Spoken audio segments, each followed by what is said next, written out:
Okay, today's talk will be a history lesson on what to do and what not to do in life in general. 1993, I moved into IBMC with the hopes of being ordained in 1994, the grand ordination, which I didn't know what it was. And it was a grand ordination. It was an amazing event. It's on the websites, and you can see pictures and read about it. And in 1994, I became a novice monk. And Reverend Kruna said, "We'd like you to be here and work with us. And I'm going to make you the residential manager. And then you'll be doing easy repairs around the center because the center is really old and it always needs repair." I said, "Sounds good." So I got my tools and my hat and started to do that. And then we would interview people who wanted to move in here. And we had something called RAC, Resident Action Committee. So for instance, if you wanted to move into Kwan Inn House next door, the residents would interview you as well as I would interview them. And so that would give the residents a chance to see who might be moving in next to them and what kind of attitudes they had and stuff like that. And most of the time it worked out. It's hard to get good residents all the time. And then I would fix water faucets and things that leaked, and I would paint. And if somebody moved out, I would fix up the room for the next person to move in. And that was pretty much my job, you know. And then after a while, I started to lead meditation. And then Reverend Kruna called me into her apartment and said, "I'm going to ask you a question. I'm thinking about giving you advanced training. I'm not sure you're ready for this because it will change your life." And I went, "Whoa. Some secret training from the abbess." She said, "Doug has been here and been feeding the cats for 2 years now. He's getting tired. Doesn't want to do it anymore. Kusala, I want you to feed the animals at IBMC." And I'm thinking to myself, this is advanced training? What does that mean? She said, we'll buy the food, and we expect you to keep the yards clean and feed the dogs. And at that time, we didn't have cats, but we had dogs, fish, and birds. Feed them once a day, and you have to do it every day. And I thought to myself, well, yeah, that makes sense. They're hungry, and they get hungry every day. Now, I want to give you an insight into feeding animals. I have fed the animals here for 25 years. And they're still hungry. That doesn't go away. That was one of the training insights that she wanted me to have. That when you get involved in service, for instance, in the Mahayana tradition, as a bodhisattva, it doesn't end.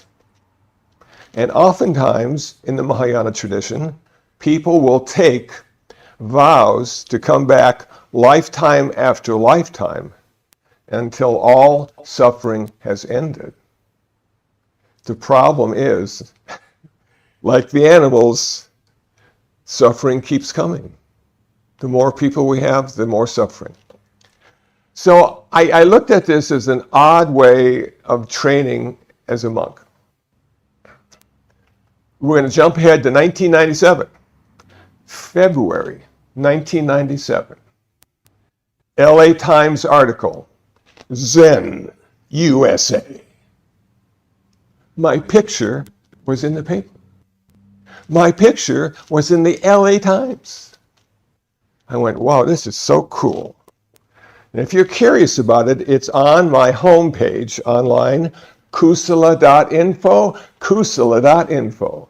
You can see the picture and read about it. I've also put that picture as the picture on my homepage. And why did I do that? Because I just read something the other day. If you want to put a good picture on your webpage, always post an old one. I went, yeah. No current, well, there are current pictures, but it doesn't start that way. So I was really excited. This was fun. I didn't know what it would mean. I didn't know if my animal feeding training would come in handy. But I got a phone call. I got a phone call from Deacon Szymanski, LA County State Prison for Men, Lancaster, California. Kusala, I saw your picture, man. You were in the paper. We'd like you to come up and be a chaplain at the prison and talk to the Buddhist prisoners and lead them in meditation. And my response was, Buddhist prisoners? Do Buddhists go to prison, I thought to myself. Apparently they do. Even after Four Noble Truths, Eightfold Path, 5 Precepts, 10 Factors of Enlightenment, even after all this training and understanding, they still end up in prison. I went, man. So for a year, I was up there, and I found other volunteers to help me, and we started a meditation program. And they would come to the chapel. I never got to see where they actually lived. I was only allowed in the chapel. And what I noticed about prisoners when they meditate is they never close their eyes because they don't trust the guy sitting next to them. I went, wow, okay. One time, the prisoners came up to me in Mass and said, we'd like you to do us a favor, Kusala. We'd like you to go to the warden and ask the warden to change our diet because we're all vegetarian and the food here is terrible. I thought for a moment. I said to them, I'm not here to change your diet. I'm here to change your mind. I thought it was pretty good. They didn't think that was so hot. But we got along. There was I have to mention this because this is funny in retrospect, that I would bring up cassette tapes of Dharma talks. And they'd stay in the chapel, and we had the bookshelves, and they could, the prisoners could, take one back to their cell, listen to it, bring it back, get another one, that kind of stuff. So Mr. Noy Russell, Central Juvenile Hall. Kusala, I saw your picture in the paper, man. Can you come and visit us in Juvenile Hall? I said, are there any Buddhists there? He said, well, we haven't found any, but there are a lot of people suffering here. I think they'd like to hear what you have to say. Okay. So I ended up being there for 5 years. And one of the years I was the probation department volunteer of the year. You got this little sort of plastic thing and felt really good about that. When you're a volunteer and when you're a volunteer chaplain, they don't pay you anything. Your job is to show up and be as useful as you can. And I remember being interviewed by somebody at Juvenile Hall, and they said, what kind of qualifications do you have to be here? And I looked at them and said, I feed cats. Well, that's good enough for me. Okay, thank you. After 5 years, it was time to go.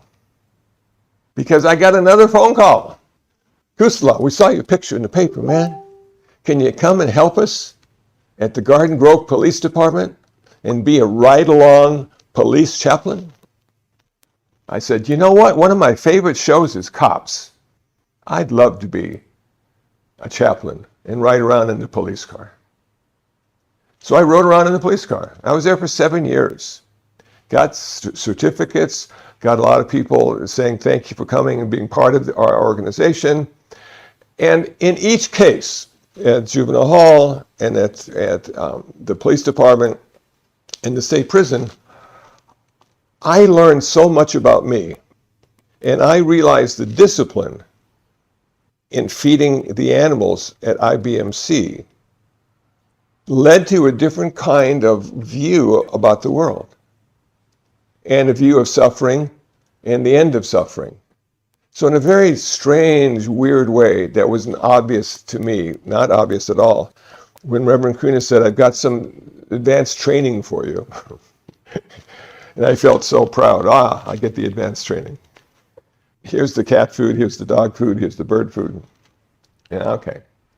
Now, Piyananda, Venerable Piyananda, called me up, said, Kusala, he didn't see the picture in the paper. Kusala, can you help me out? I said, sure, Piyananda, what would you like me to do? He said, I have a woman at UCLA named Heidi Singh, and she's the chaplain at UCLA for the University Religious Conference. And the University Religious Conference has come to me to ask me what chaplain I can recommend because Heidi needs to step down. She's a wife, she's a mother, she has a job, she's got like a lot of stuff to do. And I thought about you. Would you be willing to be a chaplain at UCLA?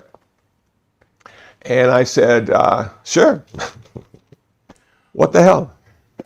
And he said, okay, I'll set up an interview for you and you can go in and talk to everybody and see if you like it, and then you're the guy. And I said, okay. So I went in and I was the guy. I was the guy for 12 years, you know. And one of the things about being a chaplain, I got to bring this up because we have somebody who's thinking about being a chaplain in the back there, is when you're a chaplain and when you're a volunteer chaplain, the question arises, how long am I going to volunteer? The rest of my life, till Tuesday, maybe 3 years. And I never went in with an end date. I just started.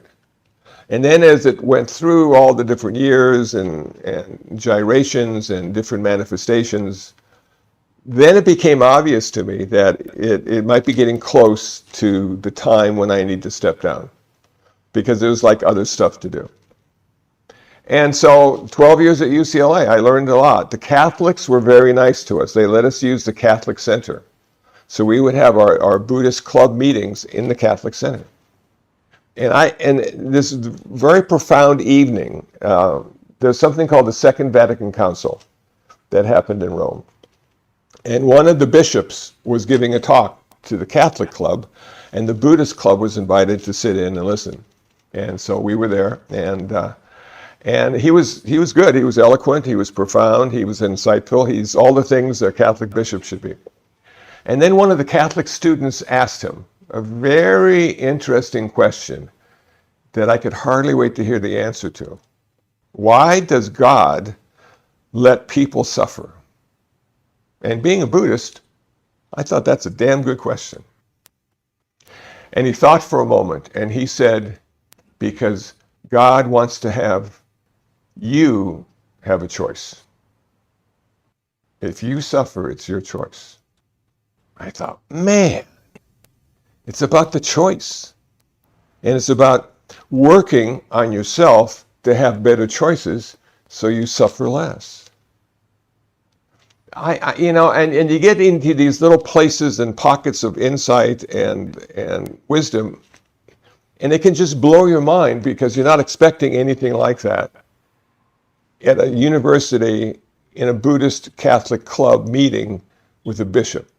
You think it's just going to be pretty dry and upfront, and you've heard it before. So after all those years of being a volunteer, at juvenile hall and at state prison and UCLA and well, let me put it this way. It's all in my book.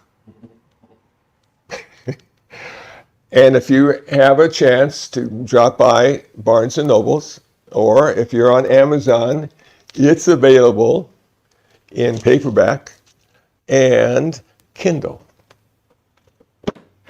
So I came away from this whole experience. Now, do I want to volunteer anymore?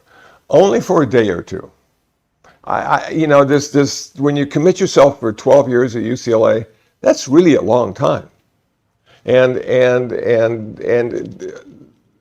the chaplains come and go. There's some camaraderie. There's some things that just irritate people and some people that irritate people. And you find out all of this by volunteering and doing something. And I have to look back and say, number one, Karuna wanting me to feed the animals was profound. She was a bit quirky sometimes. She was an interesting person. And it was hard to pin her down. You couldn't put her in a box. And being a female and running a Buddhist meditation center, she had a lot of work to do in the community to bring credibility to her role as abbess. So I have to, just as I look back, I didn't know that at the time. At the time, it was me and Karuna talking. You know, it was only after she was gone and I had years to reflect and the profound insights that she would have and speak about in sort of odd and interesting ways that didn't filter into me. Then I have to say that because she gave me a job here, because she allowed me to stay here, that freed up my time to be a volunteer. There are a lot of people out there who would love to be a volunteer, but they got a wife and kids and house payments and cars and all that kind of stuff. They have to work. They have to do stuff. And the kind of work that I did here was flexible. So I had a lot of time in between the work I was doing here to go and do work out there. And to see how a single person could make a small difference in every situation. And I love this when I was the police chaplain. There was an article on me being the police chaplain, a couple of them actually, and you can find them on my homepage, kusala.info.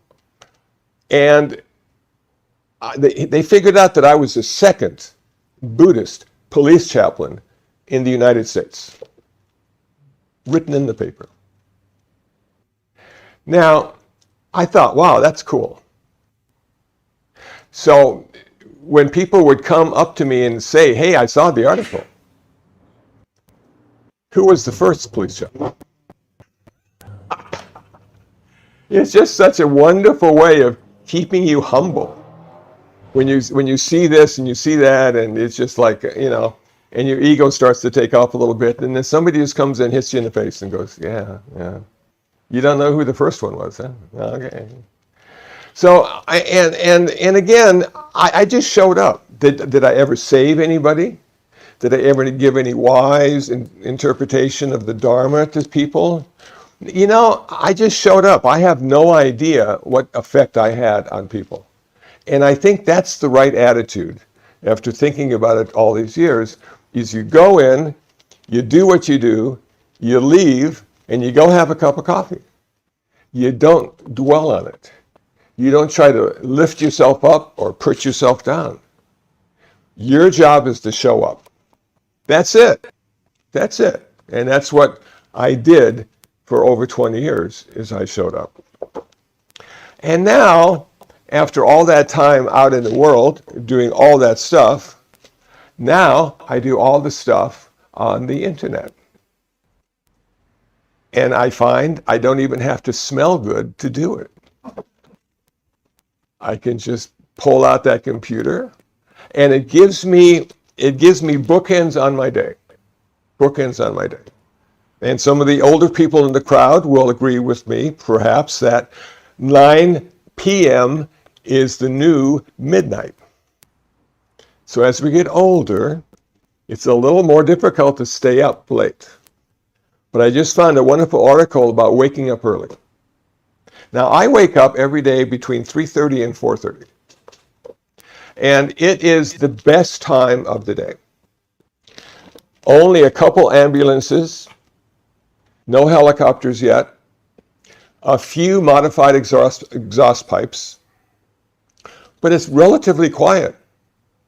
And there's a certain peacefulness that sort of surrounds this whole neighborhood, which during the day and night is absent. And so I'm up there and I'm posting on my Facebook page. If you're interested to follow me on Facebook, I'm there every morning. I now have 36,000 followers and 5,000 friends. And I haven't met one of them. But ain't that the way the internet works? And I posted a lot of different kinds of stuff, and people seem to like it. And animal pictures are always go over well. And then I've got my YouTube channel, and I have my podcasts. I've got my website, which is over 1,500 pages, and gets 40 or 50,000 page views a month. And so I've turned the work that I do in the world to the work I do in a virtual world, the internet. And I find having something to do is really important. The older we get, the less people want us to do stuff, and the less stuff there is to do. I asked somebody the other day who was retired and rather old, "What do you do?" He said, "I do errands." Well, that makes sense. There's a lot of errands. I went to the bank the other day, running an errand. But I literally parked 12 blocks away, because my bank's in Santa Monica, and enjoyed the walk, looking at the ocean, looking at the pier, looking at the 1,000 tourists that are still out in Santa Monica. And when I got to the bank, the teller said, "Why do you park so far away? We have parking right below the bank." I said, I wanted an adventure. Now, she didn't have a clue what that meant, but, at some point, we have the time, if you're retired and old, to have a little mini adventure every once in a while, walking through the neighborhood or going to the store. So, Buddhism, for me, has given me something to do and something to be.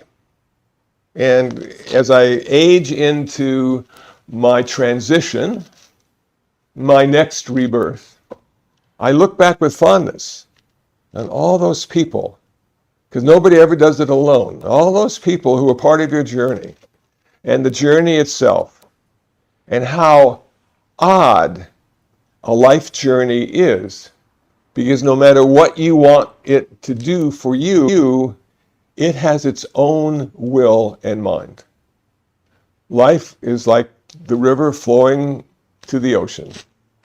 And it just keeps flowing, and you want it to go to the left, and you want it to go to the right, and it doesn't. So it's constant adaptation to the life challenges and successes. And the whole idea is not to take it personally. Because the Buddha said, not self. There is a self there. It helps us. It defines our world for us. But it's not who we are. And if you really want to know who you are, I don't know how to tell you to do it. A lot of Zen masters will say, that's your koan.